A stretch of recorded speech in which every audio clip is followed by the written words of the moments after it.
Hello, my name is David Thomas Robinson, and I was born May 17th, 1925.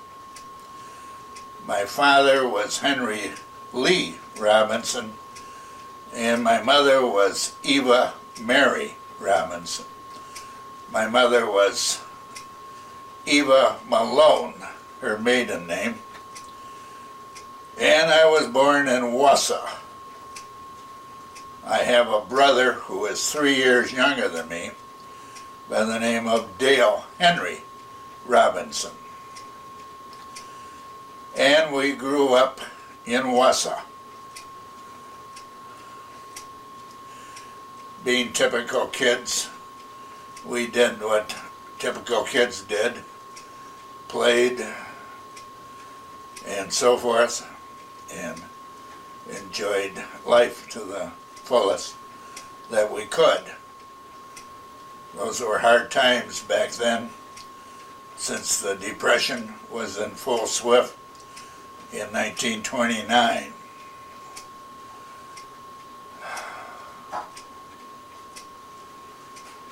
I went to Wausau Senior High School after graduating from St. Mary's Catholic Grade School. 8 years there, and then graduating from Wausau Senior High School, 4 years there. Industrial Art English major course. I was drafted like everyone else after high school because we had turned 18 and we were sent to Milwaukee for physicals and to be assigned to some part of the Army, Navy, or Marines, or whoever they needed men for at that time. When I was down there, they assigned me to the Navy, and that's where I wound up.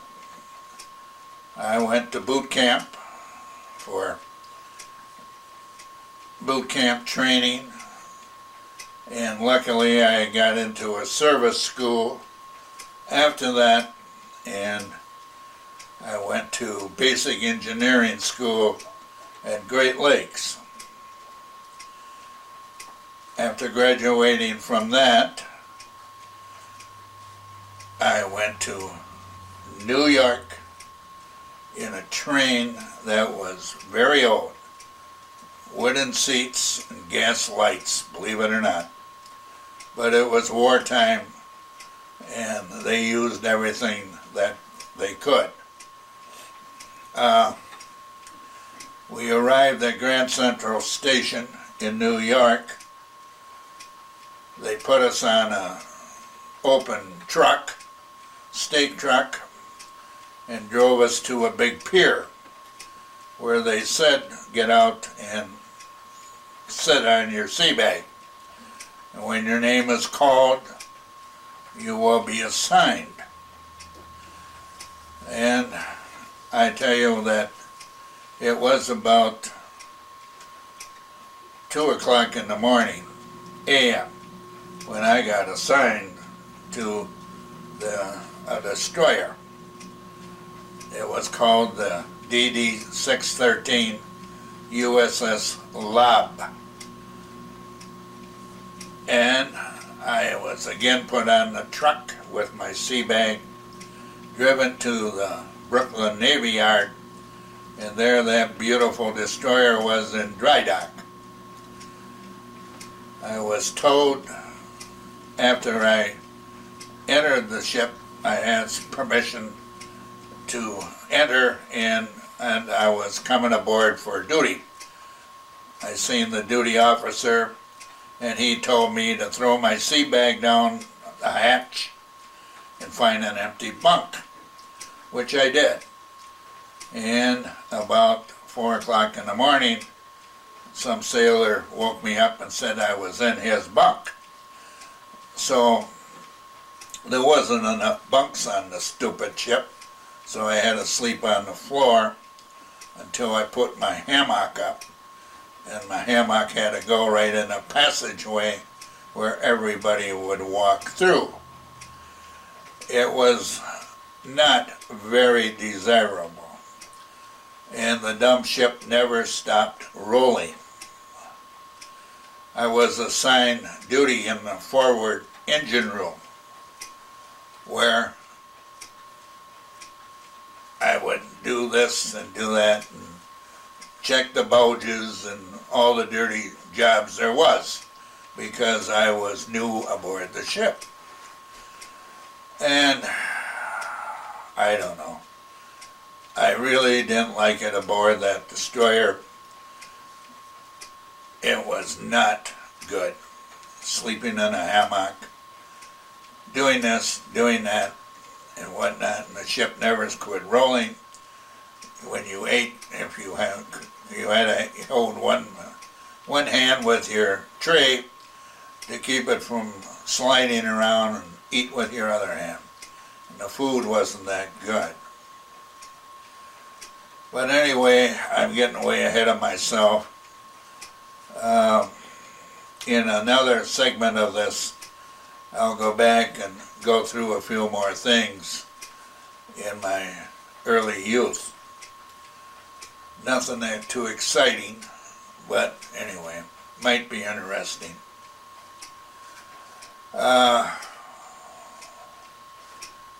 After I was aboard this ship, they had lost my pay jacket records, and they couldn't pay me any money.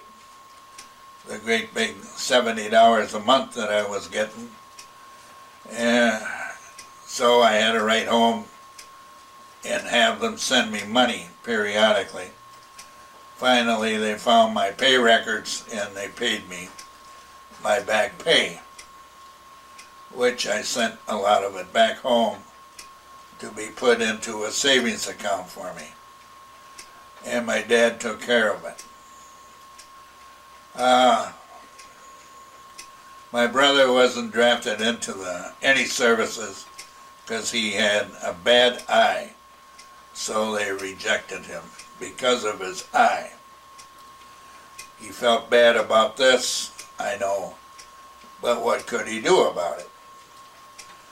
Oh, incidentally, when we did graduate from Great Lakes, we, as our company, was bestowed the power and the goodness of being the flag company in the graduation parade, which was quite an honor because of the way we marched and did the rifle salutes and so forth.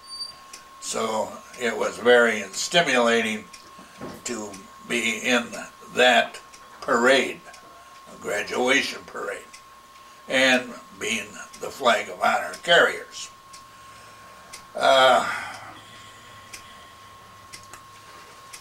I'll get back to the ship, that destroyer. So we were in dry dock for repairs of something or the other. And then that took off, and we were running up and down the coast, and had a lot of time in New York, which, when I would have liberty, I could go to Radio City Music Hall, the Roxy Theater, Stage Door Canteen, and get tickets and so forth for stage plays, ice shows, and whatever they had available. I had, at the Waldorf Astoria, I had seen a big orchestra, Sammy Kaye, Swing and Sway with Sammy Kaye. I had tickets to go and see him at the Waldorf Astoria, which is a beautiful hotel in New York. Continuing on the destroyer, one night there was two of our sister ships, and we were assigned to watch over some cargo ships going to Africa loaded with ammunition.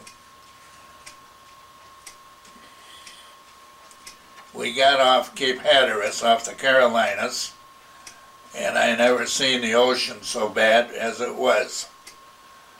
They kept coming around and shining a flashlight in my face in my hammock when I was in my hammock. I didn't know why, but I found out later.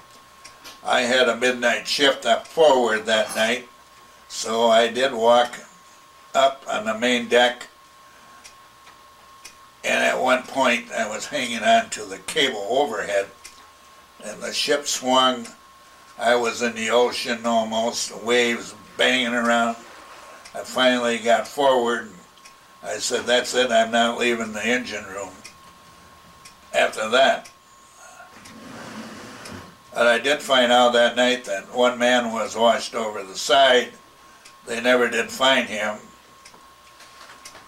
We did a 64-degree roll and took water in all the holes. See if you can see me in that thing once. Just look through there, see if I'm in there. And can you see me in there? Hello? We're checking here now. See if the camera is at a right angle. Oh, here, yeah. Can you see me? Yeah. All right, very good. Ruby has helped me out here for a minute. Okay, back to a 64-degree roll, taking water in all the holes. The side rail came off, the cable off the back end, the fantail went down into the propellers. We went back in to dry dock for repairs. After that, I was on this darn ship maybe a year, and my feet were bad and whatnot, and somehow I got sent to St. Albans Hospital in New York to have them look at my feet. And I thought, good God, I'm off of that ship, maybe I'll get something else. I was in St. Albans for 2 nights, and they released me. They didn't do anything to help. But my ship had taken off. So instead of reassigning me, they said that they would make me chase down and find the ship, which is in the Mediterranean area at that time. So there was another guy from our ship who had lost his hair due to the shocks. The shocks that they used to give us. And he was there at St. Albans too, and he was off the ship. So both of us had to, what they said, trace down our ship and get back on it. They would not reassign us, even though the ship was in the Mediterranean area. So I was on a small aircraft carrier which went across the ocean in a big convoy. And we had P-51 Mustang aircraft fighter planes bolted to the deck. We couldn't get an airplane off if we had to. And there was 3 of these small aircraft carriers ferrying airplanes across for the Air Corps.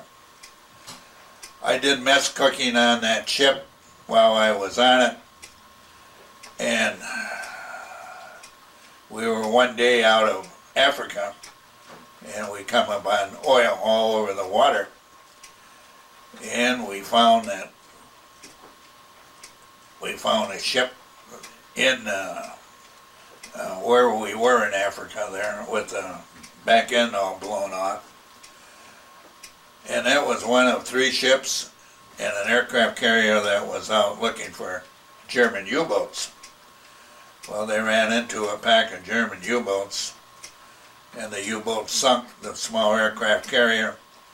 It had 3 airplanes in the air. They had to land on the Canary Islands. They sank 2 of the destroyers, and they blew the back end off the propellers with a torpedo that would seek the noise of the propellers. They blew the back end of that ship off. And somehow they got that back into land, and it was being worked on. And so I spent a little time in Africa after we got there. Then they said they were going to send us off to the Mediterranean. So they put me and some other sailors aboard a small train which would hold so many horses or so many men, 4 wheels, little boxcar. We put our hammocks up again, and we went on our merry way. When we come to a hill, we'd all have to jump off and sort of help push the darn train because it couldn't make it up the hill. But after 3 days of that, we arrived in the Mediterranean. I had spent some time in Casablanca before this, and enjoyed seeing that area. I had one liberty while I was in Africa there. Well, anyway, we got to a port in the Mediterranean, and I was assigned then to a big British transport ship, and that was going to take us across the Mediterranean from Africa to Italy. And so there again we put our hammocks up. I think it was one night across the Mediterranean. And the food was, in the English Navy, they send the food out all in one big container. So it was a different experience for me. But it was a terrific convoy. We had air balloons up in the air for Stuka dive bombers. We had destroyers, destroyer escorts going across, and we did wind up in Italy. Once I got to Italy, the ship was there in dry dock again. It had participated in the landing in, it slips my mind here. But anyway, the USS Philadelphia maneuvered and rammed by accident the ship. And the after boiler room got it, not the front where I used to work, but the back of it, the after. 2-3 men were killed during that. That was off, oh God, I can't think of the invasion there. Well, anyway, that was in Naples, Italy, where I wound up, Naples, Italy. It was in dry dock. I was aboard the ship for one night, and they had a big patch on the side of it, and they said the next day we were loading stores, and a seagoing tub was going to pull us back to Boston, New York, USA, which it did. I did have one night liberty in Italy, Naples, and it wasn't a building standing there that was all in one piece.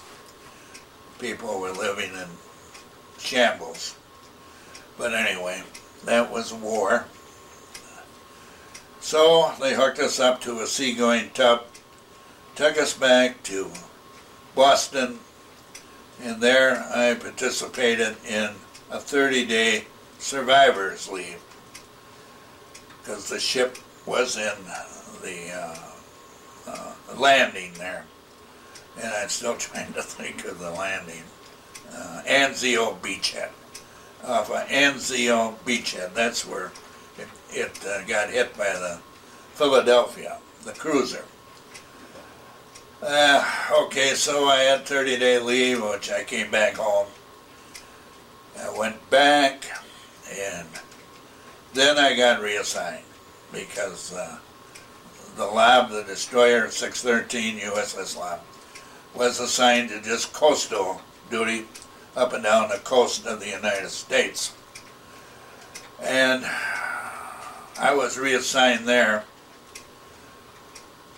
to get ready to go to the Pacific Ocean. And while I was there, I had a friend that was in a commissary, and he said that the new ship was in Brooklyn, New York, in Pier 33, and that the commissary guys were going to guard the pier and sort of live like at a YMCA or off base on subsistence. And so I thought, well, that sounds like a pretty good deal. So I got a hold of the officer that was in charge of the commissary, and he reassigned me to the commissary. So I would either be a cook or a baker or whatever. But I did live at the YMCA in Brooklyn on Sand Street for maybe 3 weeks. I took a bus to Pier 33, strapped a 45 on around my waist, and guarded the supplies that were going to go on the new ship, which wasn't commissioned yet. The new ship was named PA-100, Personnel Auxiliary, APA, Attack Personnel Auxiliary, APA-100, named for a county in California. It was the USS Mendocino. It was quite a ship, a lot bigger than the destroyer and a lot more livable. So after guarding the supplies and doing this and getting things ready, the ship was going to be commissioned, which it did, and we were on a shakedown cruise, and we were, I forget just where, it was somewhere around in there. And then they commissioned it, and we were ready to go to the Pacific from Brooklyn, New York, Pier 33. So we went down, went through the Panama Canal, stopped at Panama City, Florence, had Liberty at both those cities. Got to look there a little bit at what was going on. Enjoyed the evenings because of the many stars that were out across, and just a million stars down in South America. So when we got through the Panama Canal, our first trip was to Honolulu, Hawaii. In the meantime, they made me in charge of the supplies for the cooks and bakers aboard the ship. If they wanted anything, I would get it for them.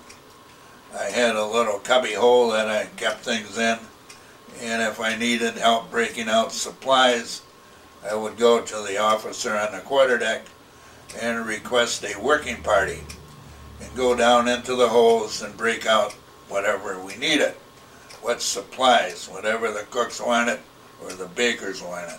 They would give me a list. Well, that job was good because I only worked days. I had an open gangway pass. Whenever we hit town, I had open Liberty. I could go any day that I wanted to.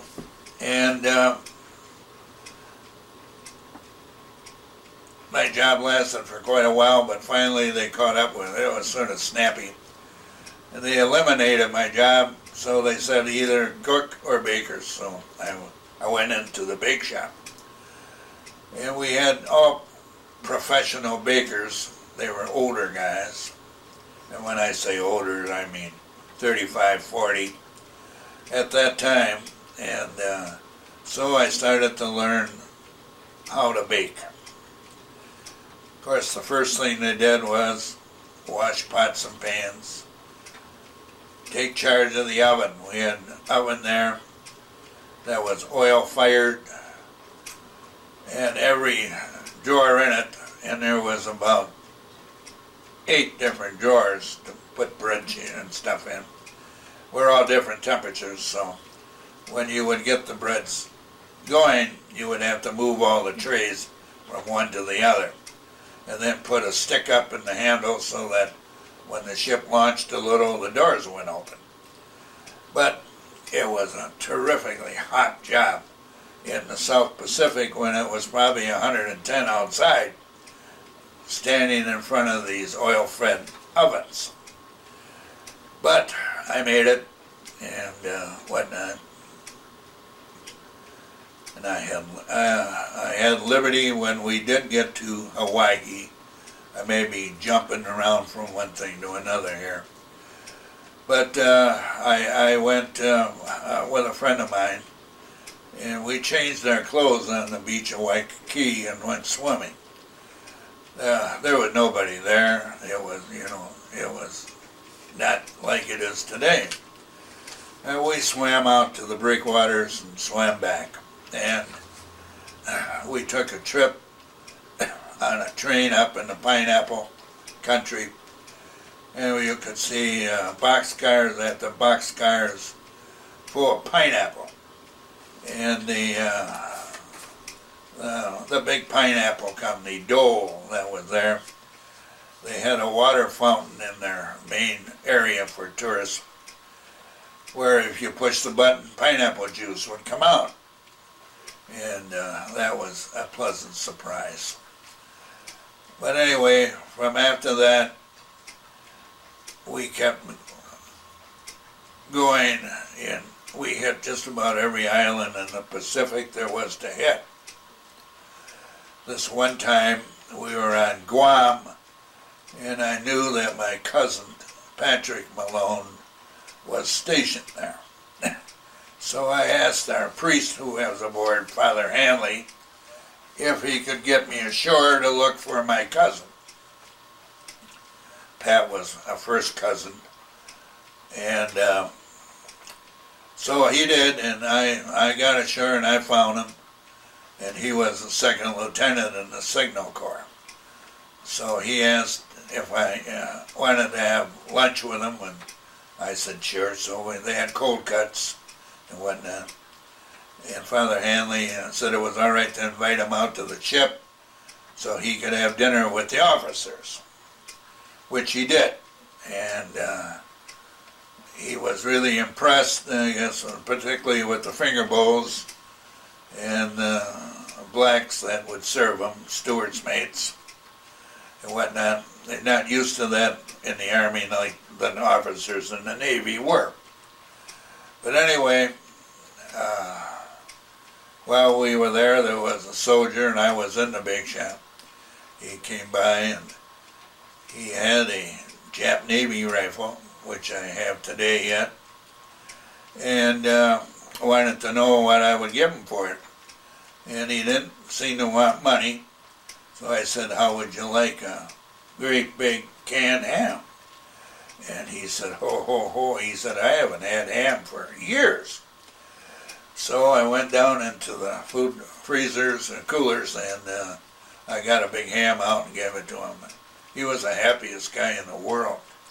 I had the gun, he had the ham. So anyway, as time went along, I got promoted. I was first class baker, and then eventually I got to be second class baker as time went by, and then I was in charge of the watch and so forth. And I got so I could do a lot of things, baking, pies, bread, basically bread, which was a staple, and whatnot. But we did a lot of different things. And there was coming up that there was going to be another big invasion. And of course, we were all in the dark as to where it would be and whatnot, but Scuttlebutt had it that it was going to be occurring pretty quick. And I think that was 1945, 46, somewhere in there. all the officers were getting together in different squadrons, and we had a Commodore aboard. We were the flagship of our squadron. I think it was Squadron 7 or 17 or something like that. I forget all these numbers. But anyway, we had the Wheelers aboard, and then we took some troops aboard. We had thousands of troops that we carried, and we had the little Higgins boats to take them to shore when the invasion, whatever, would happen. And of course we took off, and then all of a sudden everything broke loose, and we were going to go to this big invasion. Okinawa was the name of the place that we were going to invade. And I had a position which they called 1 able, sit condition 1 able for the whole ship. And my position on 1 able was to leave the big ship and go up on a 20 millimeter machine gun. And there was 3 men on a 20 millimeter machine gun. One is the loader, one is the shooter, and another one has the earphones on talking to the bridge. I was the one with the earphones on in communication with the bridge. So Easter Sunday morning is when the invasion came. We gave all the soldiers aboard our ship a big breakfast, knowing that it was going to be a while before they'd have anything decent again. And when it got to be bright or dawn and the sun started to break, they set condition 1 able, which means that we were going to unload ships and men to go in and invade Okinawa. So when I was up on the gun turret, my God, I never see so many airplanes and I never see so many ships in my life. There was hundreds and hundreds of ships all around us, which during the night had seeped together, and all of a sudden when the light grew you could see them. And the airplanes going over were like thunder.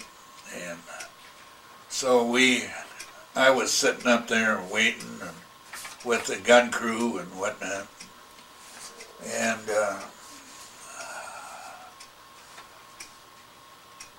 we let our men go, and they went into the shore, with the soldiers went in. And later on they started all coming back, all shot up. We did have a sick bay and doctors aboard ship, and they tried to take care of as many as they could.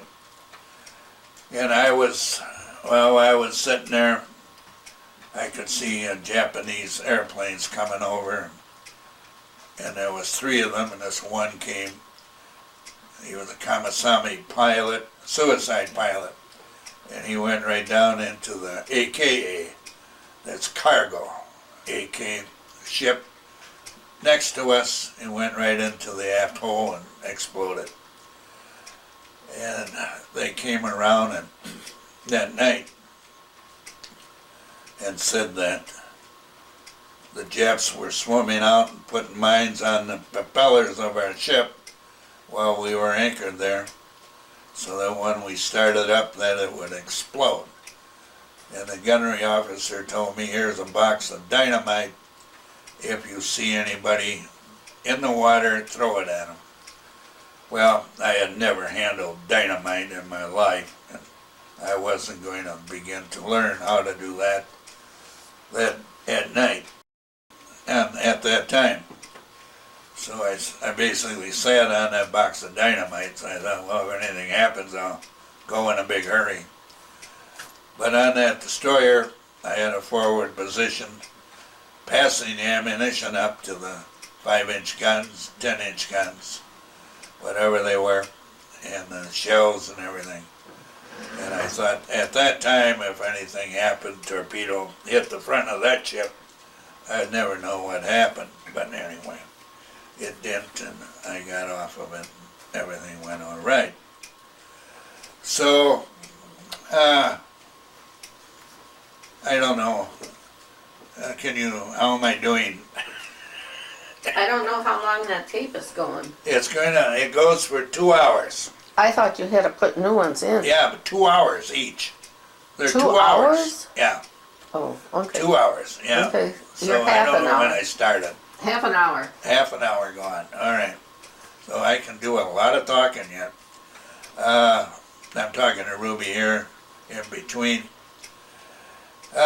Okay, after everything was said and done, the Navy, the regular Navy, the line ships with the cruisers, destroyers, aircraft carriers, really took a beating from off of Okinawa with Japanese suicide pilots.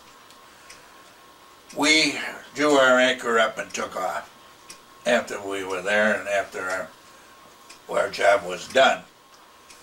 So our whole squadron took off. And that night I know I was sitting down and watching a movie down in the commissary, and all of a sudden it was ding, ding, ding, ding, collision quarters, collision quarters. So I went up to the port side of the ship, out on the outer rails, outer deck, and we were so close to one of our sister ships I could have almost shook hands with somebody on the other ship. We were supposed to zigzag, and when they blew the whistle, once it would be zig and another one would be zag. But I think instead of zigging, we zagged and got a little screwed up there. But nothing happened, but it was a little bit exciting for the time. We had General Bradley aboard our ship, and we had newsreel cameras at Okinawa too. I forgot to mention that. They were taking movies for newsreel and so forth. So after that, we went back to Honolulu, and I got to go in on Liberty again, and went to the Royal Hawaiian, had a beer out in beach of Waikiki and whatnot, and seen more of the city, Honolulu and whatnot. And then after that, we were assigned to go back to San Francisco and have more bunks put on our ship at Alameda, California, which is just across from the Golden Gate Bridge. And we were doing that at the time that we were having more bunks put in, because in all reality, we didn't know it, but we found out later, we were preparing to invade Japan, the proper island, Japan itself. And we were scheduled to go to the southern part and pull a fake landing, well, so we could drown out the fire while the main landing would go in another area. But thank God, while we were there, they dropped the atomic bomb and the war ended. Japan capitulated. Like I say, we were in San Francisco, VJ Day and Victory Day over Japan. And I was on Liberty, and everybody was celebrating. It was crazy. It was just out of the girls would come up and give you a kiss and whatnot, and finally everybody got sort of out of hand. I know that that night there was a lieutenant from the Navy standing in the bottom of the mark there talking to 2-3 Marines. And I went up and saluted him on my hand down. I took his hat. Why I ever did it, I don't know. I guess I was just crazy. So I turned and ran, and I had his hat, and the Marines were chasing me down the street. But they didn't catch me. I was pretty quick in my younger days. I still have the hat today, and as goofy as it was. But anyway, after that, there was no more liberty for anybody. The next day, they canceled all liberty and whatnot because some of the guys got knocked through windows and whatnot. And it was chaotic. Just too much, too soon. But anyway, the war was over with Japan. Germany had surrendered, so both of the countries were capitulated. After that, we were assigned what we were going to do if the war hadn't ended. And what we would have done if the war hadn't ended was go to the Philippine Islands. I can't offhand remember the name of that little village. But we came in, there was sort of a high mountain there, and the sun was sort of trying to set, and we came into this big harbor, and the natives came out in these gunboats with the little side runners on it, paddling out, whatnot, to greet us. Sort of remembered, I thought, that it must have been the way Christopher Columbus came to South America.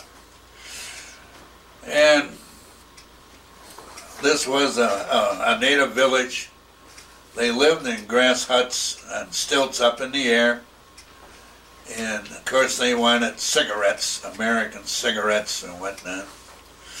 And we did some cigarette business with them. And the regimental team was there, Army, and it was part of the 32nd Division. And we picked them up in this godforsaken place. And our assignment was to take them to Japan as occupational forces. Originally, they would have been part of the invasion force. But now that the war was over, we didn't have to worry about that. So we took them from there. We hit what they called the Okinawa Typhoon, which the water was very, very rough.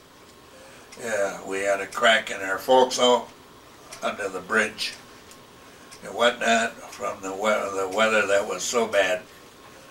And but it didn't hinder our going. So we got to Japan with the occupational forces aboard, and I did know a couple of the guys. They were from Wausau and whatnot, and I took care of them as far as food went. So we got to Japan, and of course we were one of the first ships there, and the Japanese wouldn't handle our lines, so we had to put a small boat ashore so the guys could tie us up, get the troops off. So I had some liberty in Japan, bought a few things at a big department store. We couldn't drink or eat anything while we were there because the Japanese didn't really like us too much. And I got to go in Tokyo, by where Hirohito lived, the Royal Palace, walked around in the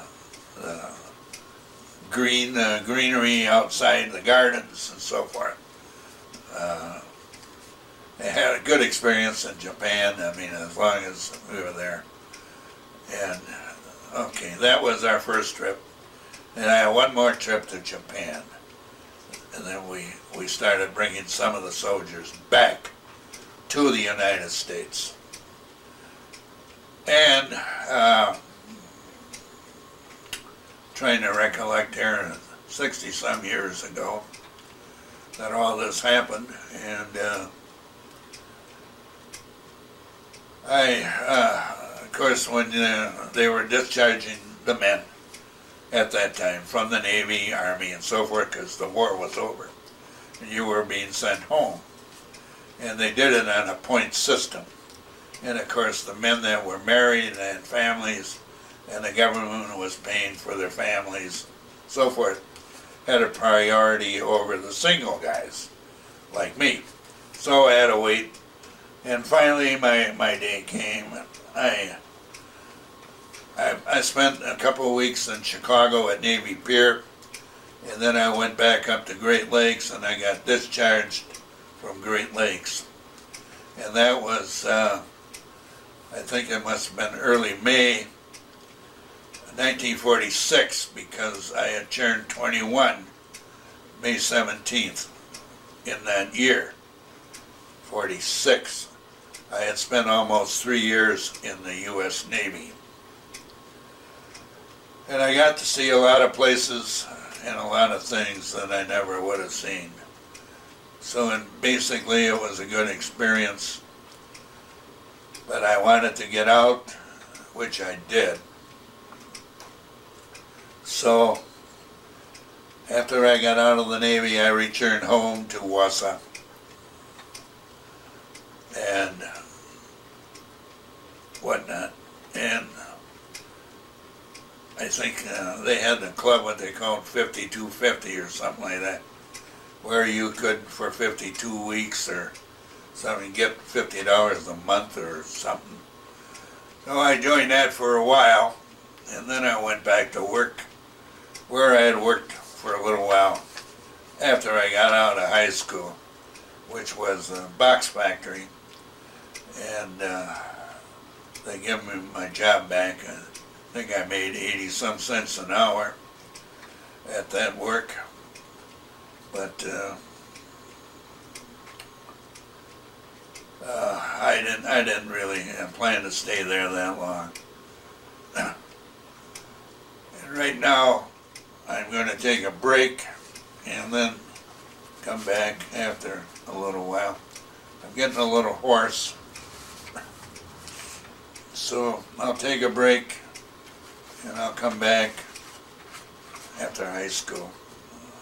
I mean, after I got out of the Navy, and see if I can pick up things from there. In the meantime, we had, while I was in high school, my dad had built a small cottage up on Manson Lake, and which we thoroughly enjoyed. It was very small. I had tried to help and partition things off in there, made 2 small bedrooms, kitchen, put shelves up and so forth, put linoleum down, had an outhouse. We didn't have any water, we didn't have any wells, but we thoroughly enjoyed the little place on Manson Lake. And I'll get back to all this in another segment here. So at this time, I'm going to sign off for a minute, and I will come back. Yeah.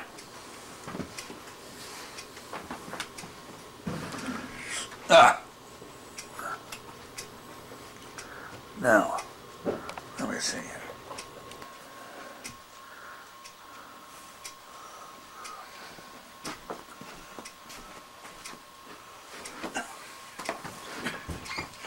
Well, I'm back again. I meant to say today's date is December 3rd, 2009. I'm 84 years old at this time. So I got back from the Navy, and I had honorable discharge. And I was at home, and I know that I was going to paint my folks' house, which I did. I painted the entire outside. I had already painted the inside years before that. So I painted the entire outside of the house. And I know I was in the back painting, and my friend Leon Weisbrot, who was a neighbor, had come over and wanted to know if I would help him out on a blind date. He was going with Ruth Fall and her cousin from Chicago, Rita Anderson, was visiting in there. And he wanted me to go out with Rita. Well, I had bought a Model A car when I came back from the service. I think I paid $180 for it, and it was in pretty good shape for a Model A. And so I was running around in that once I had given up my bicycle. And so I did go out with them that night. And and that started a friendship between Rita and I. And of course she went back to Chicago, but we corresponded by letter, and eventually her folks moved up here. And her mother was a Hunheiser girl and was born and raised on the south side of Wausau. Her father was a furrier, Hunheiser Furriers, a well-known furrier in town at that time. Well, we went together for 2 years, and finally we decided to get married, which we did in 1949. June 4th, 1949, we got married. And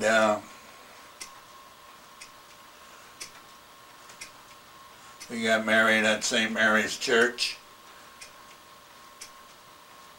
and we had a reception at the Hotel Wausau, which was very nice. And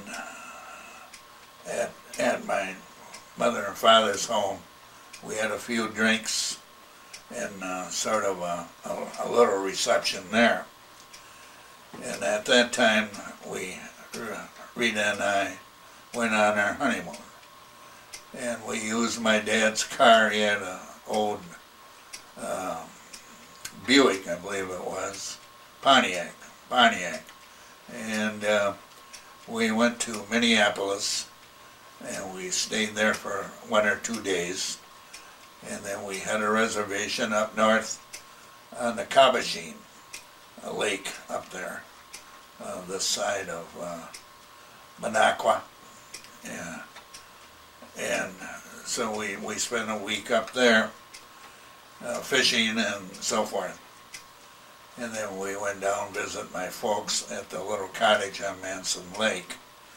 We didn't stay there. We had a room in Tomahawk at the hotel that night.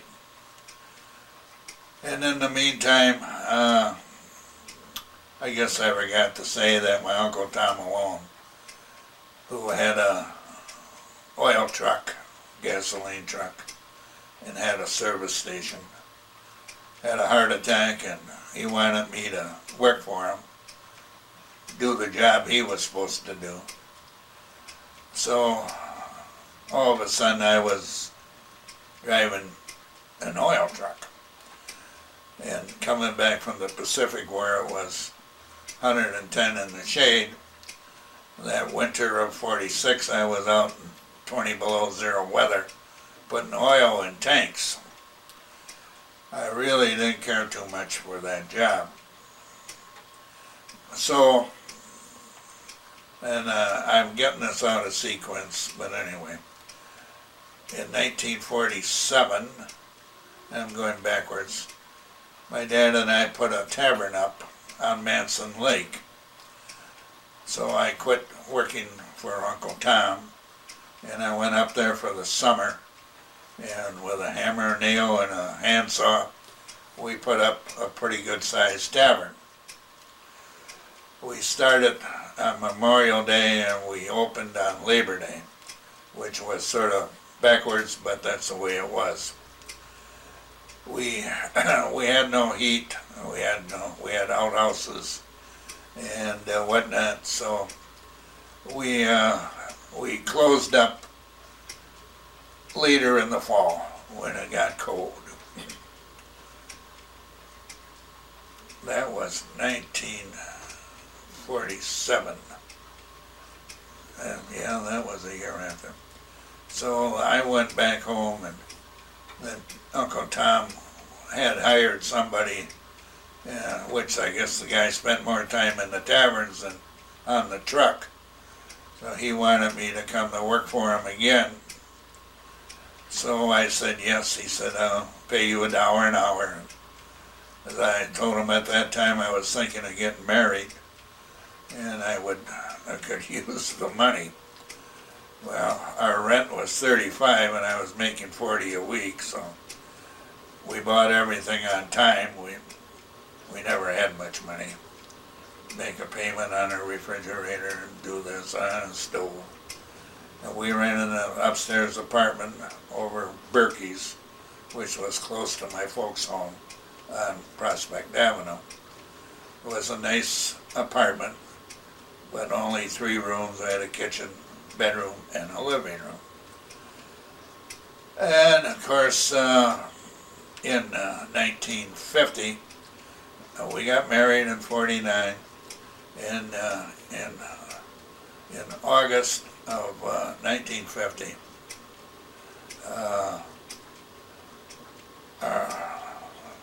our oldest boy, Michael, was born.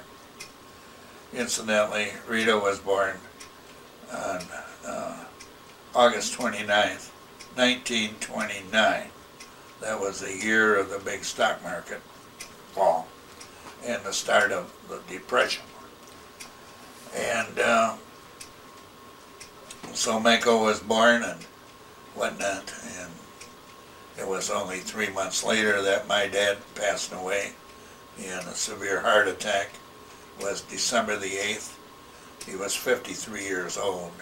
And that morning we had about 10 inches of snow. And I tried to get a hold of doctors and whatnot, and priests and so forth. And I went to the St. Mary's Rectory and I talked to the priest, and I don't think he wanted to go, but he said that the soul would have left the body by now, so nothing happened there. I went to the hospital, tried to see the doctor. I seen him with 2-3 other doctors, and he hardly gave me the time of day. He just said my dad had a heart attack and left, and felt like swimming uphill against the current, and that was it. So my dad had passed away. He was 53. And I think my dad was born with a bad heart, because they said that when he was born down in Boston, Wisconsin, that he was sort of a blue baby, and they didn't think he was alive. They put him on the porch, but all of a sudden they heard crying, and it was him. So I think there was something wrong with his heart at that time. I think he was born with it. But he had gone up to get some groceries, and my mother had gone to church. He dropped her off at church and went up to the store. On his way back, he had the heart attack, and he died in the car immediately. He was dead when they found him.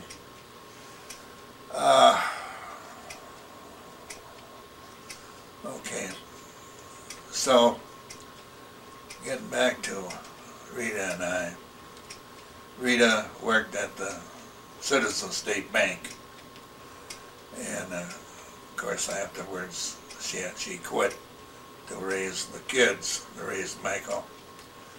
And we were at Berkey's upstairs apartment till it must have been 1953 when Pat was born.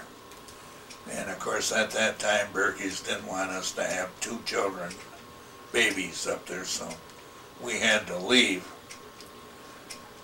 And so I tried to buy a house. I put money down on a house over on the west side at Cedar Street, and was going to anticipate moving out and moving in. when we had a lot of trouble with Pat, and he couldn't keep the food down. Pat was premature and whatnot, so we took him down to, on the doctor's recommendation, down to Madison to General Hospital, Wisconsin, and they said that he had cerebral palsy and would need a lot of special things and whatnot, so I give up the house because I had a cause in there that I could. I got my down payment back, and we moved out because we had to get out. We moved into one big room almost in Grand Avenue, one of the bigger, older homes in Wausau. And we lived there for 2-3 weeks, and we got an apartment after that on Henrietta Street, 711 Henrietta Street. It was not too bad. I had to take care of the furnace there and throw wood in, and it was a coal burner. And that was my responsibility to see that the heat was going. And we moved the 2 kids in there, Michael and Patrick, and we had another boy there by the name of Ron. Now, Ron must have been born, Mike was born in 1950, Pat in 53, and 56 would have been Ron. There was 3 years in between. And at that time, I had bought a lot up on the west side and was going to have a contractor build a new home for us, which I did after we had lived in Henrietta Street for a year or 2. This must have been 1958 that I had that house built.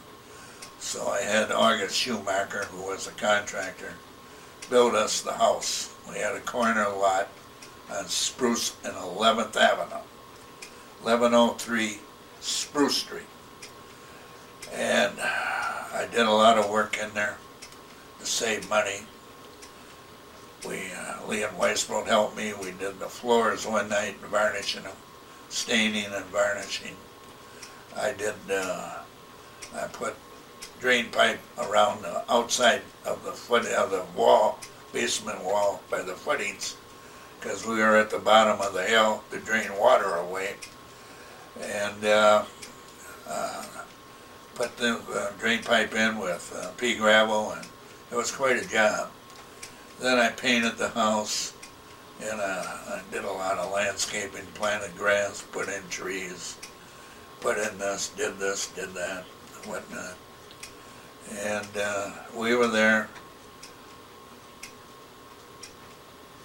It was quite nice. It was a nice new home. We had 3 bedrooms, living room, small kitchen, and small dining room. But we were on that darn hill. But anyway, it wasn't that bad.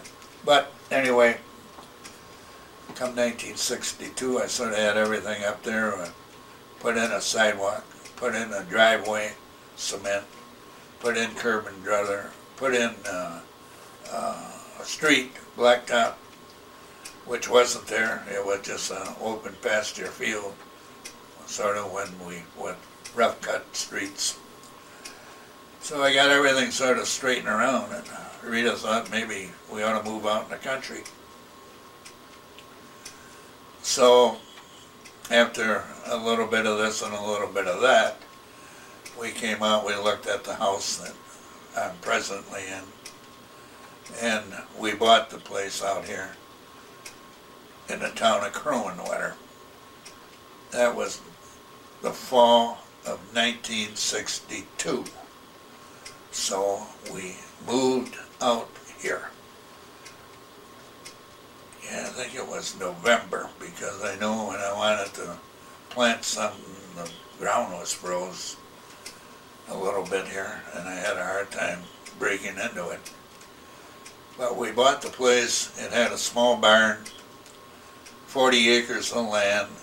It was a corner, Martin Brothers and Creek Road, 2200. It was box 2200. Now it's 2200 Creek Road is our address. So at first we did nothing with the barn. We had chicken coop. We had 2 stanchions for cows and whatnot, and a couple of little sections where you could put a small cow or calf, and I built something for a horse. And of course we went into chickens. We had lots of chickens sent away for chickens, bought some locally. And we would get nice fresh eggs from the chickens. And I bought 2 calves from the neighbor, Holsteins, and we had a small runway and a yard out here for them, pasture. So I used to get up at 7 and go out and make milk for those calves when they were small. Teach them how to drink from the bucket and whatnot. They grew up all right. They got pretty big. And the chickens were here, and we had 3 dogs. We had 2 German Shepherds, and we had a beagle. And Daisy was the beagle's name. Smokey was one of the German Shepherds. And God, I can't just think of the other German female. And Ruby liked to mate them or have them mate and sell the puppies, what she did. She sold all the puppies. They were nice German Shepherds. Well, anyway, I guess Michael wanted a horse, so one day we were going to buy a horse for him. Incidentally, a lot of this costs a lot of money, which I didn't have, but somehow we squeaked through it. Never saved a penny, never could save a penny. Yeah, always in the hole, but got used to that for a little while.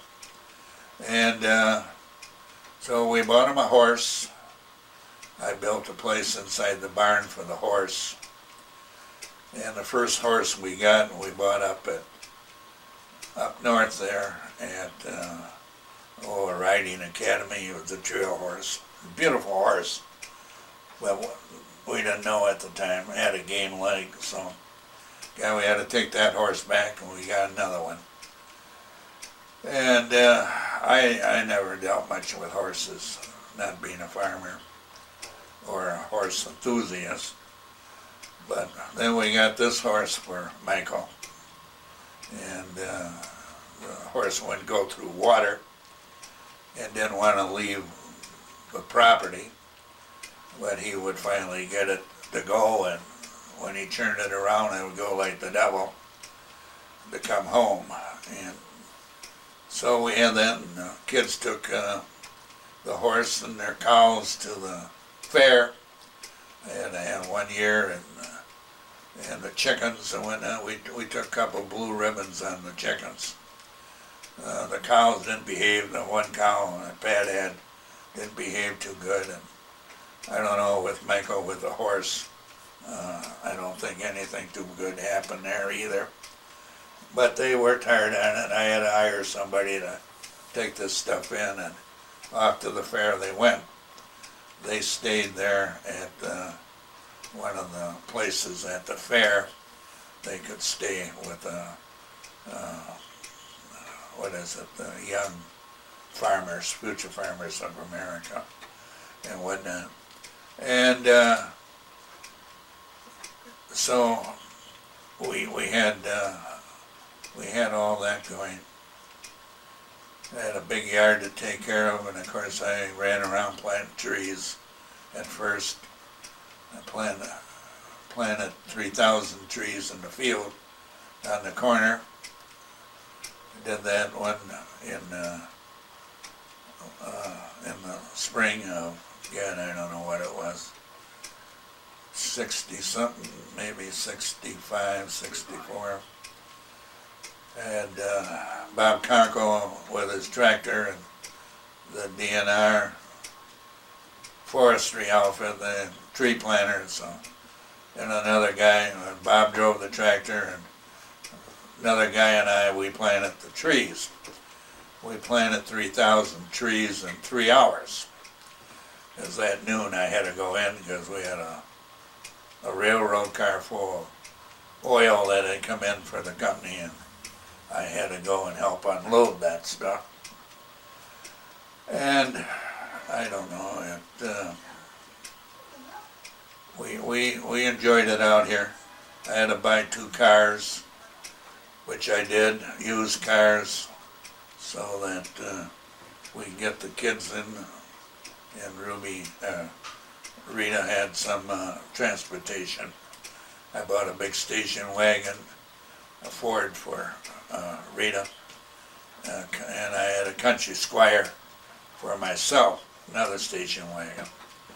They were 2 nice cars, and station wagons, which came in handy out here. As well, take the kids into the show, we had to go and then pick them up and all this and all that. And then the kids went to St. Mark's Church School in Rutchhouse. Well, anyway, time goes by, and the boys, Tom Malone's boys, John and Dick had joined the oil company. Dick was in the office and John was on another truck. And whatnot. And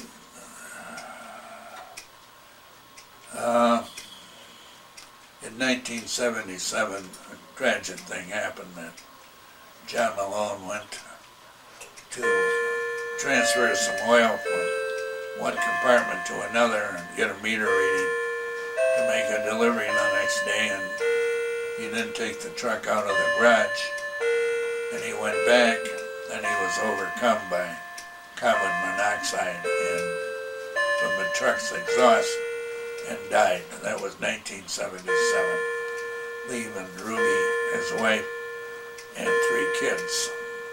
They happened to be at my mother's that night, and when John didn't return, they couldn't figure out why.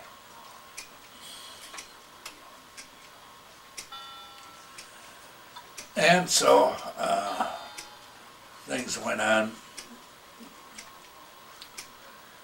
while we were up on Spruce Street. Rita had to have open heart surgery because we were still on Henrietta Street when the Dr. Belliette that we went to got a hold of me on my route and said that my wife, Rita, had a red-hot case of tuberculosis and would have to be confined to the TB sand. Well, I got her into the St. Mary's isolation, and after they studied a few things, then they found out that he was wrong. It was her heart that was backing up into her lungs. So she had open heart surgery at Madison and whatnot. Yeah. I know I was down there that morning when she had it. One of the doctors after came and talked to me, and he had her front teeth, upper teeth, the front ones in his hand, and she had caps on them and broke the caps when she bit down on whatever they had in her mouth. So anyway, she was down there for a week or 2 recuperating. I went down on weekends. I stayed there in one of the houses and so forth. And finally, I brought her home. I had hired somebody to help at the house, and Rita didn't like the woman I had hired. She was taking a brown bag home, I think, full of groceries every night. So anyway, we got rid of her after a week or so. And like I say, we enjoyed being up there. A lot of young it was a young neighborhood and so forth. And we went to St. Anne's Church over there at that time. Then we moved out in the country here in 1962. And now it's 2009, I'm still there. But the boys grew up, and I would take them hunting, deer hunting, and we had a lot of deer. We always used to go up north and hunt by Manson Lake in the back of Manson Lake Hills and whatnot, because my uncle had 2 cottages up there on Manson Lake too, up Ramley Lane Road. We first went up, I guess my mother said I was 3 years old, and there was 2 tire tracks going in to these cottages, and if you met a vehicle, one of you would have to back up or pull to the side where you could squeeze by. Today it's a blacktop road going back in there. But Frank had 2 cottages, and we did spend a lot of time in the summer up there at one or the other. He would let us use them when he wasn't using them and whatnot. Then, like I say, my dad built a small cottage up there when I was in high school, because I went up with him on a truckload of lumber we took up. He had 2 guys that lived up there, an older man, and his son built the place. I think their name was Williams. Today, the little place is gone, and it's a brand new place that my nephew and niece have put up there, because they bought the place from my mother when she was in a nursing home, but I'm way ahead of myself. But anyway, in 1977, I bought a place too up there. Conkey's had bought a lot, and they had put a big 2-bedroom mobile home up there. And my brother-in-law had bought that, Ronald Anderson and his wife, and the kids that he had there were up in Manson, and so he got transferred to Indiana with a job, which made it very difficult for him to drive that far. He used to be in Chicago, and so he wanted to sell it, and I bought it from him, and that was 1977. I did a few things up there. I built a new shed. I put a porch on. I think it was 1980 that I did that. 1979, 1980. Pat and I, we took a load of lumber up there for the porch one night, and Ron and Jane, who were married, they came up to help us. Of course, by the time they got there, we had the truck unloaded. And of course, Pat got married to a German girl, Ingrid, and brought her over here. And then he married her. They, after they were married, they went out to South Dakota, the Black Hills, and we're gonna, with a friend of his, buy a tavern. And of course, when they got there, the tavern wasn't for sale. So I don't know what happened, but I had helped them a little bit financially to get going out there.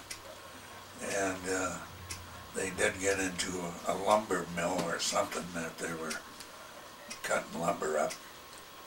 Well, anyway, things didn't go too good, and one day Pat and Ingrid came back here from South Dakota, and they moved in with us for a while and stayed with us for a while here. They had a small dog, and by that time we had a small dog too, because the shepherds had been, one died and another one got shot. Well, one of them was shot with an arrow. Some bull hunter shot the one. But I got her doctored up and powdered up and healed up, but I don't know what happened there. But a lot of water has gone over the dam. And then when we moved in out here, Rita had to have heart surgery again. I think that was, oh God, I don't know, 1976, something like that. And I took her to the clinic in Rochester, the Mayo Clinic, and she had the open heart surgery there. And that went well. That went very good. And of course we told her, and the doctor told her to quit smoking, but the son of a gun, she wouldn't do it. But she got somebody to run to the store across the street from the hospital, get a carton of cigarettes for her. And so she couldn't quit. But anyway, she had a new valve put in, and it was a mechanical valve and whatnot. So she had to go on blood thinners and whatnot for that. Also, then she ran into that she had diabetes. Her grandmother had diabetes really bad. It must have ran in the family. I had her over at Marshfield for a week, and they were trying to get her on insulin. And the first night home, we were under her, did too much or what. She went into an insulin coma. At 3 in the morning, I woke up and I looked over. We had twin beds, and she was wringing wet, so I called the ambulance and we hauled her into the hospital. And they got her stabilized and whatnot. And it took a little while after that. They got her back on the way she should be. But anyway, I guess I'm sort of mumble-jumbling everything up here. So, after my dad passed away, my mother lived alone at Prospect Avenue, and Dale and I would try to help her out as much as possible. I used to stop over and try to fix the furnace, shovel the coal in and whatnot. Finally we got a oil burner put in for her, which was an automatic heat gun. That was a lot better. We had a little problem at first with that too. It was brand new and one of the safety things went off. And my mother was out of town and Dale didn't stop. I didn't stop. I was so busy. It was so cold. But anyway, we got that straightened around. It was a mess, but I don't know.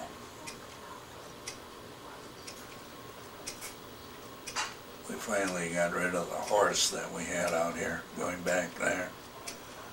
And I had to borrow the horse trailer from Lenny Salzman, and we advertised the horse and saddle and all that. We got rid of them. Somebody out west bought it, and we delivered them on a Sunday afternoon. And it was back in the late 60s that we sort of got rid of the animals, got rid of the horse. We ate one of the cows, sold one of the cows, and ate another cow for food, had it processed. And we had nothing but chickens left. And we had a lot of chickens, but they give us nice fresh eggs. The way the barn was set up, you can walk in and open the door about high as your chest, and you can just reach in and there was the nest and take your chicken eggs. And one night, the boys said they heard an awful racket. The next morning I found 5 dead chickens out in the chicken yard. And so I told them to listen, because their bedroom was facing the chicken coop area. And they yelled at me and they said, Dad, there's a lot of noise out there, the chickens. So I grabbed the flashlight and the 22 and found 3 of them flipping around out there half dead, and looked up on the roost and there was a black mink attacking the chickens. Well, I put a bullet between his eyes. That was the end of the mink. And he was sucking the blood out of them. And so I lost about 10 chickens to that mink. But later in the 60s, my youngest boy was home. I was at work, and the barn started on fire. And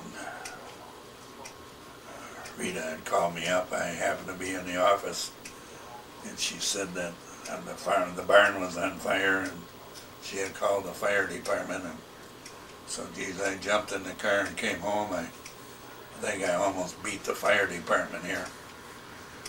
Well, anyway, by the time they got here, the barn was pretty well gone. It was a nice little barn, and I couldn't afford to rebuild it. So that was the end of that. And I had some insurance, but not a lot. They treated it like my garage, which wasn't a whole lot. And anything pertaining to farming, they wouldn't pay anything on. And they sent a guy here from the insurance company and he didn't tell me, a tape recorder right inside his jacket, and taped our entire conversation without telling me, which is illegal. But it was, what was it, State Farm Mutual, or I can't think of it. Well, anyway, well, they didn't pay for anything that pertained to farming.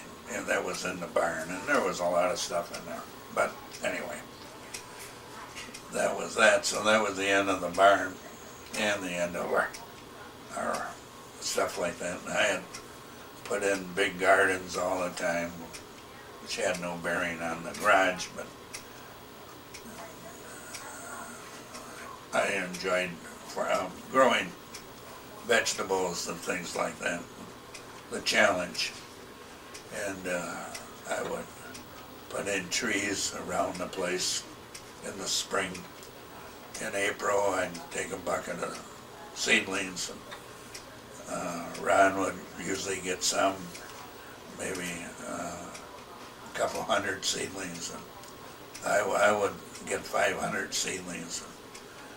Every night I go out, spade in some trees, white spruce, Norway pines, and whatnot. Put an awful lot of them around. And I come back in full of wood ticks and whatnot. But now when I see them, I don't know, they're awful big. I think I overplanted those like everything else. I would say I have overbearing gardens too, more than I can handle, because I didn't get too much help in the gardens. But anyway,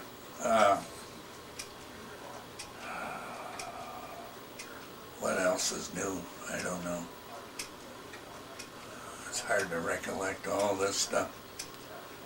Try to make it a little bit interesting. Well,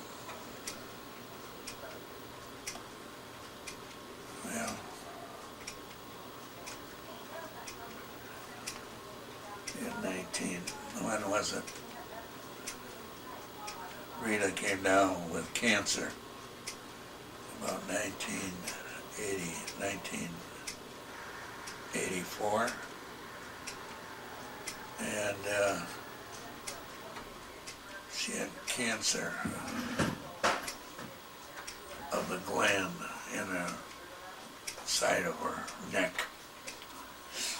And I took her to the Mayo Clinic for that, and they operated there. They had a like 8, 9 hour operation, and they finally they sent her home with a feeding tube through the nose and whatnot, and which she really didn't like, and naturally, but she never ate again from when she had that surgery. And they finally discovered that she had cancer down in the liver. And we had gone back to the Mayo Clinic every year for checkups, but they never found it. And so we went back to the Mayo Clinic at that time, and she had liver surgery, and there wasn't too many that did that back in there.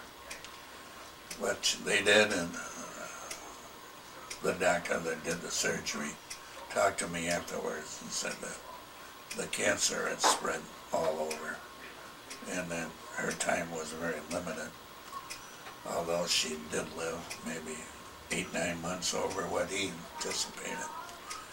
So she passed away in September 1986. She was just turned 57. And so the boys were gone, and now she was gone, and whatnot. And so there we go. And I was in contact with Ruby Malone because John had passed away, and I would go out with her and my mother at various times. We'd go out, have something to eat, and so forth. And pretty soon Ruby and I, it was 2 years later, that Ruby and I started to see each other, because she was alone and I was alone. And Ruby had a big house up on 6th Street in Wausau, and I had this big place out here. So we got together, and we were very, very compatible and whatnot. And Ruby moved in here with me, thank goodness, because she's been a godsend.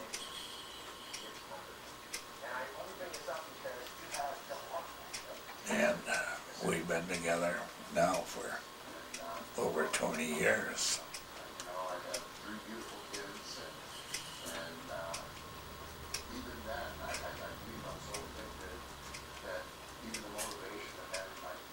It's hard to believe where the time goes, but it goes.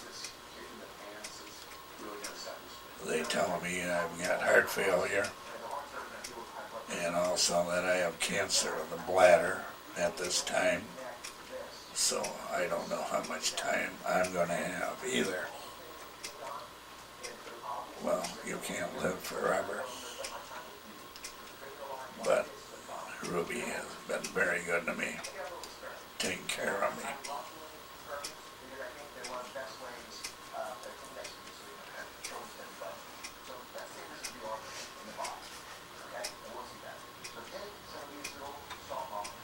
And I think I'm going to take a break right now, come back after a little bit, fill in a few more blanks, okay?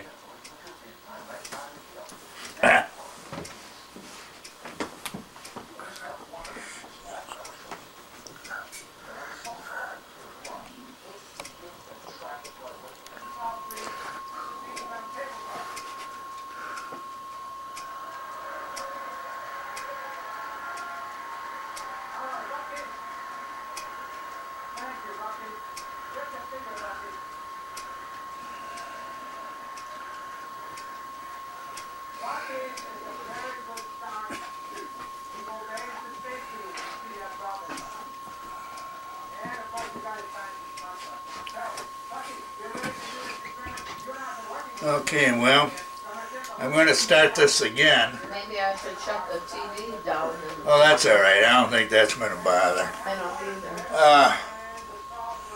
I believe I was talking about my mother, and my mother lived to be 100. But she was born in 1895, and she passed away in 1995. She and my father are buried in St. Joseph's Cemetery in Wausau. Rita is buried in Reslong, and I imagine I'll be there someday. My mother had married Charles Conklin in the late 60s, and he passed away. And my mother lived alone until she was 95 years old. At that time, she had a heart failure. Also, at that time, her kidneys failed. So she was on dialysis for 5 years. They started that when she was in the hospital for the heart failure, and they continued on for 5 years after she was in a nursing home. She was in a nursing home in Stevens Point for a while, and then wound up in a nursing home in Wausau, where she passed away at the age of 100. She lived alone for a long time. I don't know what else to say here now. We're getting pretty close to Christmas. It's December the 10th, and we put up a few Christmas decorations around the house. We don't put a big tree up anymore because we just put the small one up. Ruby and I just celebrate very quietly. We don't have any more big dinners. Ron has been having us over, and Laurie, for the last few years for Christmas. They've had the whole family there, and hopefully we'll all be together again this year, someplace. The weather has turned rather cold. Last night it was almost 3 above, and we had a lot of snow.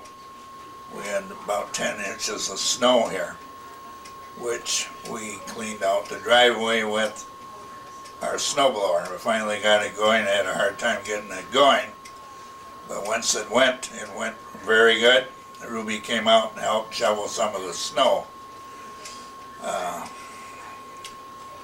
I don't know just what to keep on talking about. Mike says I like to talk, and so he brought the camera and said I should just sit here and talk, but I have nobody to talk to, just the camera. I guess I should get Ruby over here and we get a conversation going, but I don't know. What do you think I should talk about? Huh? Watch out. Yeah. What?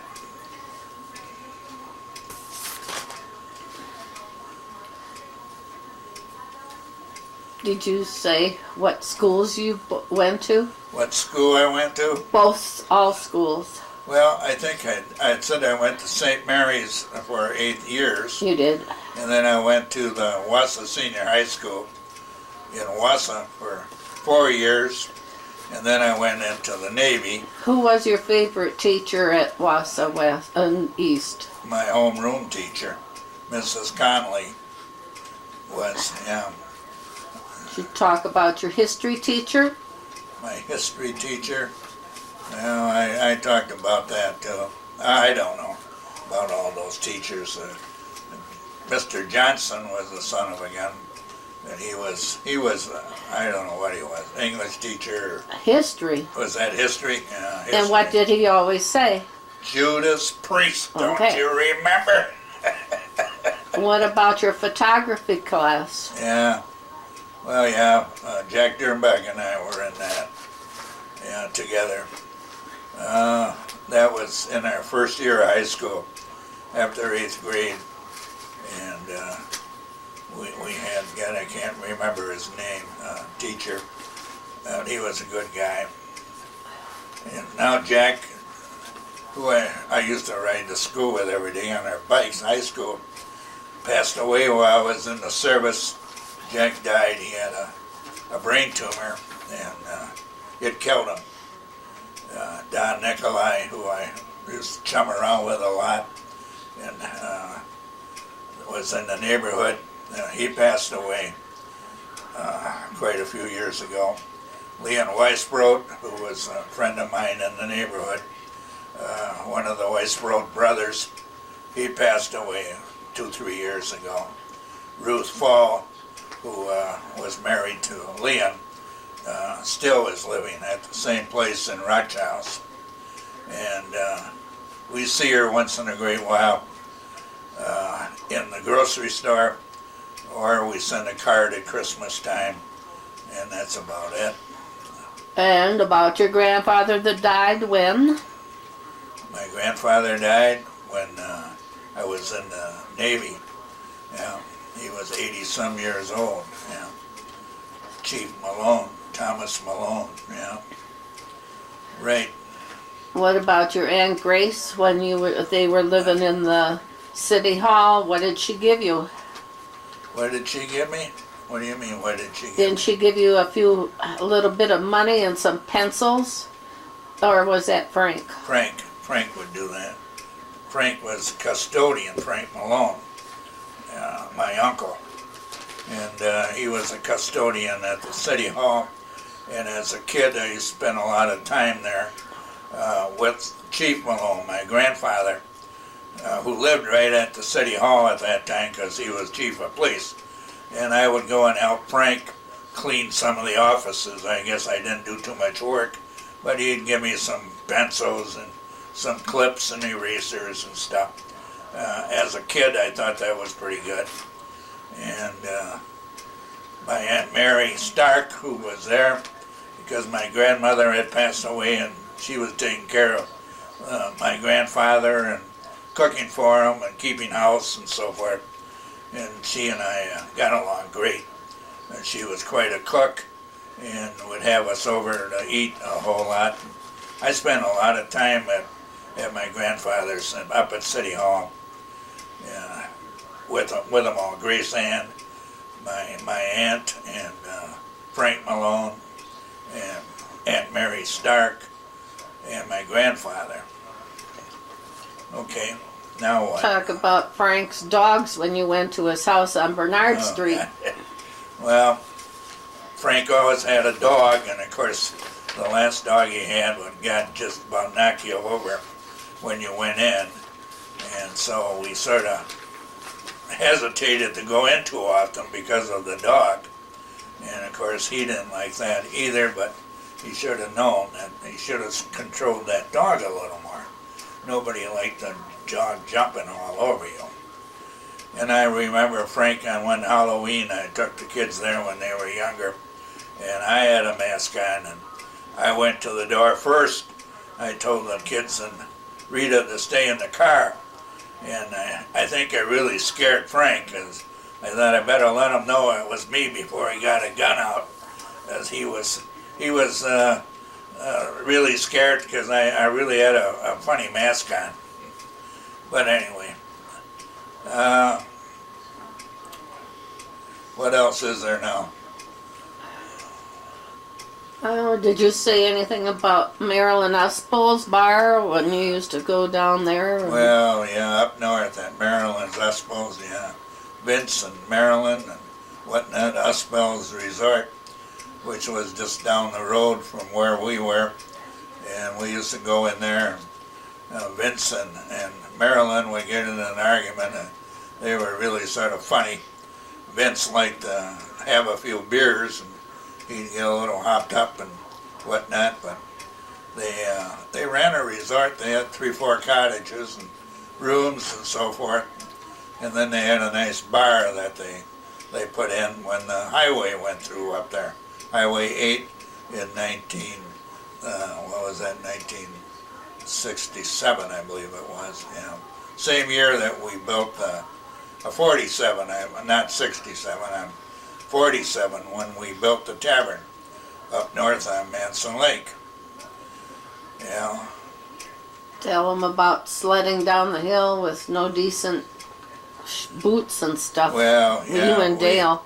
Dale and I used to go up across the railroad tracks and back of the house on Prospect. We'd haul some old skis that used to belong to my Aunt Grace and maybe Uncle Frank.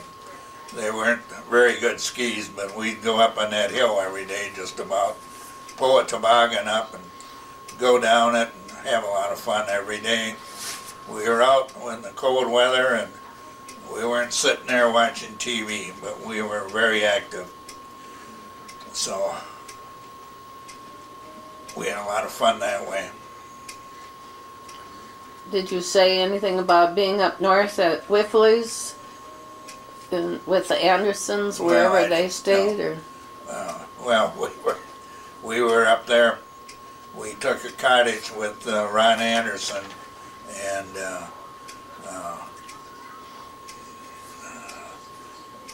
our families up north, and it was Whiffley's cottage, and well, it was Ron and Veronica and their kids, and Marita and I and our kids, and it was in July, and I've never seen a colder month. We had to have a fire every night, and it was just sort of unbelievably cold. It rained all the way up the day we went up. It just poured, and the weather stayed that bad just about for the whole week that we had rented the place. But we managed through that, although Rita had to go to the doctor after because she had a bad sore throat and cold from being up there. But we all lived through that. What about fishing with your dad and then your shoes got stuck, bumblebees or whatever got after you? Oh, that one time, God. Yeah, I wasn't too old. I think I was probably in 7th grade or something like that. I had just bought a new plug for $1, and I was in the boat fishing with our little Boston Bulldog, Skipper, and the darn line broke and the darn plug went flying and wound it up in a tree on the bank. Well, I could see where it was, so I parked the boat and went up to one tree and got the darn thing loose and shimmied down another one. And all of a sudden I felt I was on a rotten log, and I looked down and I felt 2 sharp stings in my ankle. And God, I was on top of a log with yellow jackets, and they were more than after us. So I ran back for the boat and the dog right behind me, and we got to the end of the boat and they still were coming, so I just jumped right in the lake. And finally they quit bothering us. So I went home and I told my dad about it. I had moccasins on, and I was barefooted after that deal. And my dad wanted to know where it was, so he said he went back and with a long stick, he said, your moccasins were right on top of the log and you jumped right out of them. So he got my shoes back with a long stick. I guess the bees were stinging the devil out of them. But that was just one experience and whatnot that I've had up there.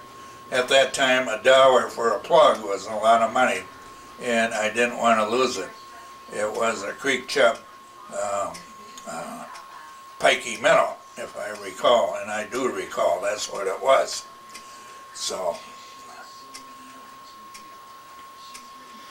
what else is there? What about when you went hunting at Gilbert's place and he got a great big doe, and that he had 30 pounds of bullets on him? Oh, well, oh yeah, well, that was up at Gilbert That's Schmidt's. what it said. Yeah, I know, and I'm just putting it on the record here. Well, we used to go up there after Ron had married Jane Schmidt, and we'd go up to her father's place up in National Park there, which was way in the woods, and I meant way in the woods, on that lake. I can't recall the name of the lake offhand. Well, anyway, but they had a nice cabin there. Whitcomb? Whitcomb Lake, yeah, Whitcomb, and we would go deer hunting up there, and we had a lot of fun. And or as Gilbert, they always said that Gilbert, when he went, he had about 50 rounds of ammunition he carried with him and whatnot, so he never run out of bullets. But I think that sort of tired him out from just running around with all those bullets in his pocket. But we got a deer every once in a while, and that would make him happy. We played a lot of poker, and at least the first night. But the second night, most of them were all tuckered out, too tired to do anything. Whereas I was ready to play a little more poker, but couldn't get them to play. Didn't you have 30 spare clips on you? Who, me? Yeah. Oh, I didn't have 30. That's I what only you have said. one clip. I only had one clip with me. You told that to Adam. Did I? Well, I never had that many clips, no. I told him that 22 had 13 bullets in it, and a 2 semi-automatic. But other than that, no. You said something about that you were with the Kiefers and that you didn't have any good boots on and you got so cold that you wouldn't be able to shoot. Well, I wasn't with Kiefers. That's what I you was said. with my dad. You said Kiefers Oh, when okay. Adam. Well, we got that a little mixed up.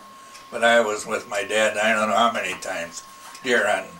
When I was so cold, if I had seen a deer, I wouldn't have been able to pull the trigger. Because years ago, we never had sort of boots. And my mother used to patch our red with safety pins on our pants and on our jacket. And that's how we'd go deer hunting. And my God, it was cold. I remember up there when I went with my dad up to Frank Malone's cottage one year. It was so cold, and of course there was no heat, but they had a wooden range. So my dad brought in 4 chairs and a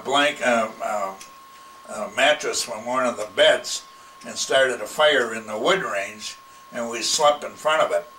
And the next morning we went out, and that's another freezing episode, trying to run down a deer.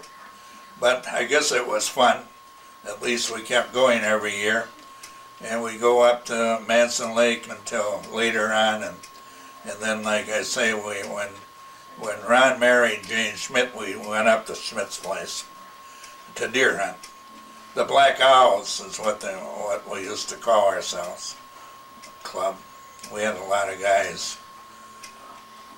Yeah. In 1950, you went to the Oneida Forest and played cards until 4 o'clock in the morning. Yeah, that's right. And you got 3 deer. Yeah.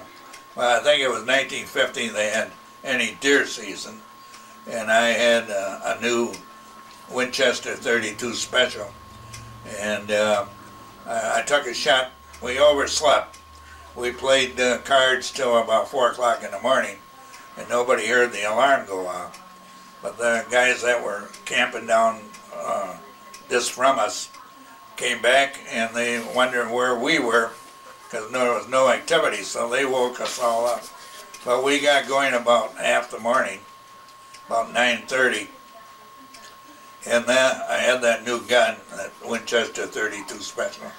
I shot 3 deer with it that morning, and then that afternoon I let my dad use that gun, and we were in back of Manson Lake, and he got a big doe back there with that gun.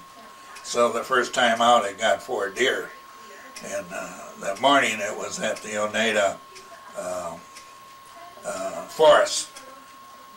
That's where we were hunting up off of Highway 8, up by Manson Lake. Okay. And then I went once with, this one time I went fishing.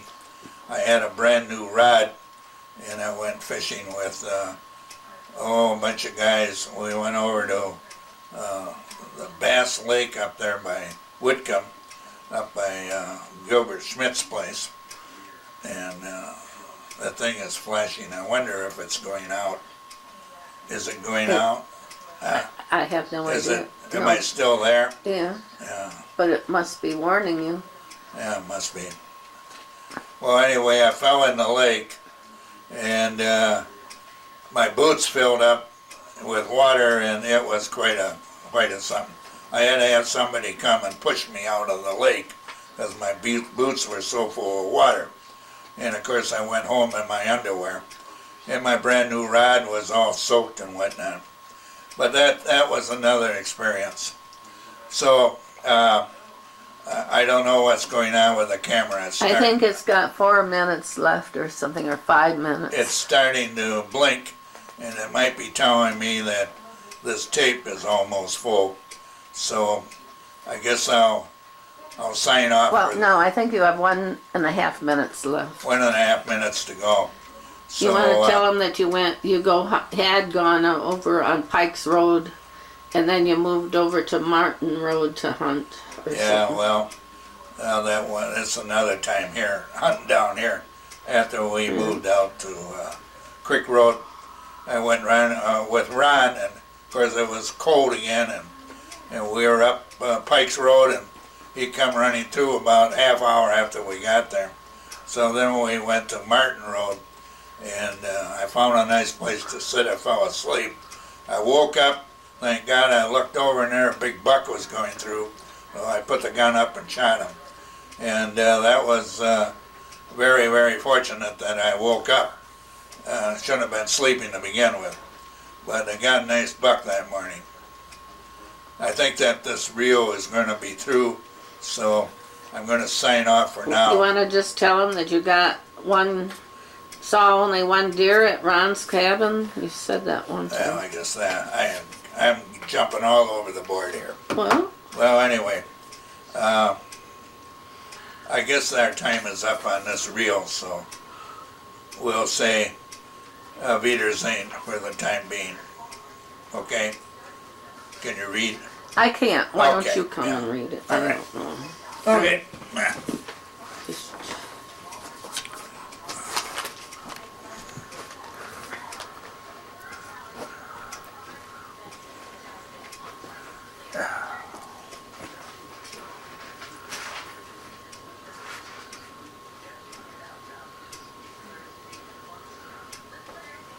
Well, I can't tell either. I don't know what's what here. Okay.